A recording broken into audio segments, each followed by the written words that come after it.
Hello friends, मैं doctor संध्या। आज हम लोग बात करने जा रहे हैं रिलेशनशिप के बारे में।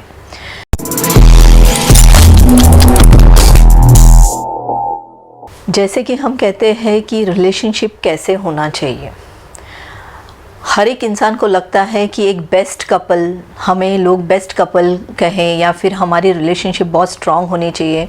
मुझे ऐसा पार्टनर मिलना चाहिए जो मेरे हर फीलिंग्स को समझ के मुझे समझे, मेरी प्रायोरिटी को समझे। ये हर एक का एक मन में होता है। एक लड़की के भी सपने होते हैं, सेम एज अ लड़के के भी सपने होते हैं, लेकिन कई बार ऐसा होता है कि ये हो नहीं पाता है। हम एक दूसरे को बहुत अच्छे से समझते हैं, लेकिन थोड़ी बहुत विचारों के वजह से हमारे अंदर डिस्प्यूट्स आ जाते हैं। और आजकल ऐसे हो गए यंगस्टर्स में कि छोटी छोटी बातों में इंसान डिवोर्स तक के फैसले में चला जाता है, जो कि ये फैसला लेने के बाद में दोनों तरफ पछतावा भी उतना ही रहता है, लेकिन फिर वहाँ पे एक ईगो आ जाता है कि मैं क्यों आगे बढ़ूँ, तुम क्यों नहीं।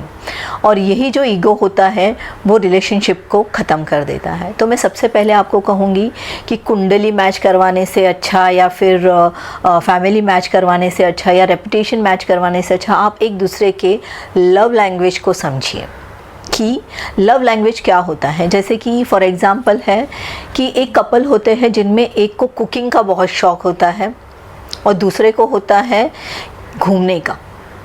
लेकिन वहाँ पे क्या हो जाता है कि वाइफ़ अच्छी अच्छी कुकिंग्स बना के खाना खिलाती है, लेकिन हस्बैंड को तारीफ़ करना ही नहीं आता है। उसको पता है कि मेरी वाइफ़ बहुत बेस्ट है, क्या रोज़ रोज़ तारीफ़ करूँ। लेकिन वाइफ़ को ऐसा लगता है कि मैं रोज़ इतने अच्छे खाने बनाती हूँ, इनको मेरी तारीफ़ करनी चाहिए। और वहाँ पे हस्बैंड ऐसा होता है कि उसको लगता है ये पूरा दिन किचन में रहती है और मुझे घूमना पसंद है और उसको घूमना अच्छा नहीं लगता है। तो वहाँ पे क्या हो जाते हैं, वहीं से शुरू होती है एक दूसरे के जो डिस्प्यूट्स है वो क्रिएट होते हैं। तो सबसे पहले आप समझिए कि अगर आपकी वाइफ़ आपको खाना बना के दे रही है तो that is her love language. वो अपने प्यार को अपने खाने के थ्रू एक्सप्रेस करती है, आपको खिलाती है। तो आपको एक रिस्पेक्ट होना चाहिए। भले आपको लगता होगा कि रोज़ बना रही है, लेकिन रोज़ एक बहुत अच्छा खाना बनाए या आप बहुत अच्छी कुक हो, ये जो एक कॉम्प्लीमेंट भी रहता है ना, उस लेडी के मन में आपके प्रति रिस्पेक्ट क्रिएट करती है।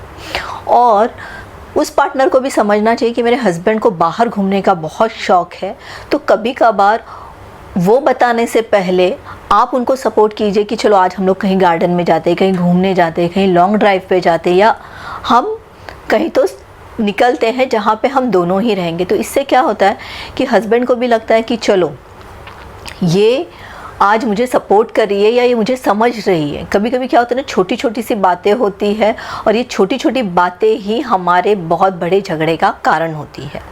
सो शायद हो सकता है कि आपके पति का लव लैंग्वेज ही है कि आपके साथ घूमना, आपके साथ टाइम स्पेंड करना। तो एक दूसरे के प्रायोरिटीज़ को समझिए, एक दूसरे के चॉइस को समझिए, ये बहुत ज़रूरी है।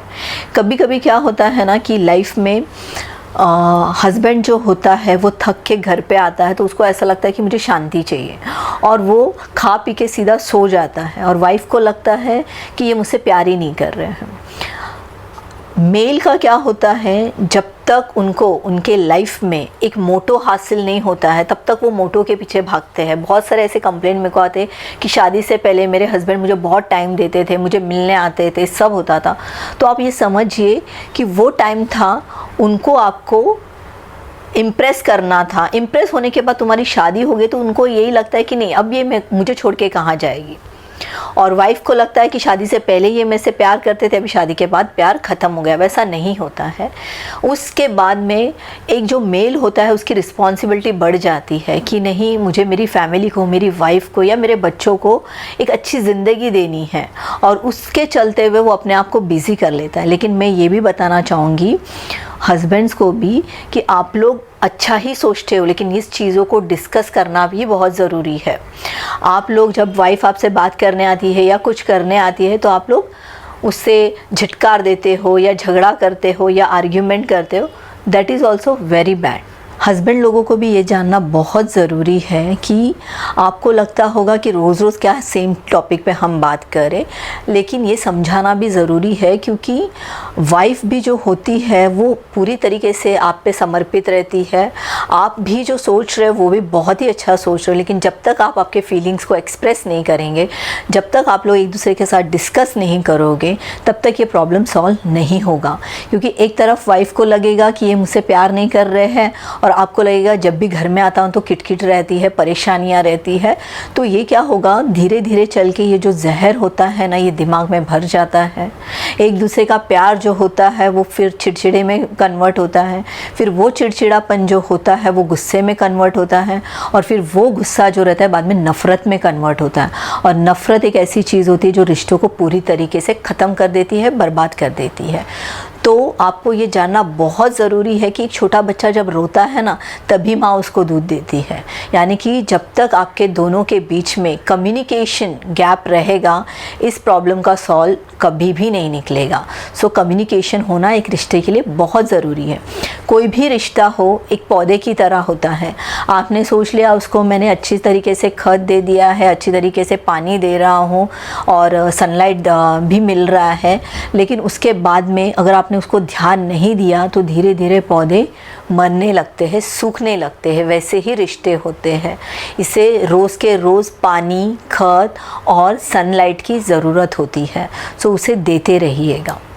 और जब भी आपको जो भी प्रॉब्लम्स है वो एक दूसरे के साथ डिस्कस कीजिएगा। आपके अगर प्रॉब्लम्स के बीच में कोई थर्ड पर्सन आया तो समझ लीजिएगा कि ये रिश्ता बहुत दिन तक नहीं टिकने वाला है। अगर आपको आपके रिलेशनशिप को लेके कोई एडवाइस लेनी है या किसी भी तरीके की आपको मदद चाहिए तो रिलेशनशिप काउंसलर से मदद लेना सबसे बेस्ट होगा, न कि आपके फ्रेंड्स लोगों के साथ में, नेबर्स के साथ में। इवन इफ़ अगर पेरेंट्स भी है तो भी मत लीजिएगा, क्योंकि हर एक का एक कॉन्ट्राइंडिक्स होते हैं।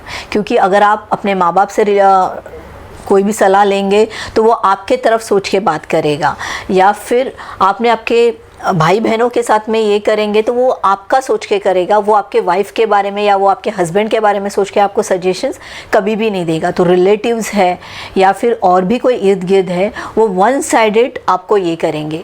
हाँ, पेरेंट्स कभी कभी ऐसे होते हैं जो न्यूट्रल है, तो वो आपको एक बहुत अच्छा सजेशंस दे सकते हैं। लेकिन मुझे ऐसा लगता है कि अगर आप काउंसलर के पास जाएंगे तो वो आप लोगों को न्यूट्रल रह के कोई भी एडवाइस देंगे। तो जो भी रिलेशनशिप प्रॉब्लम्स है वो सबसे पहले आपस में निपटने की कोशिश कीजिएगा, उसके बाद में काउंसलर या फिर एडवाइज़र के पास जाइएगा। Thank you.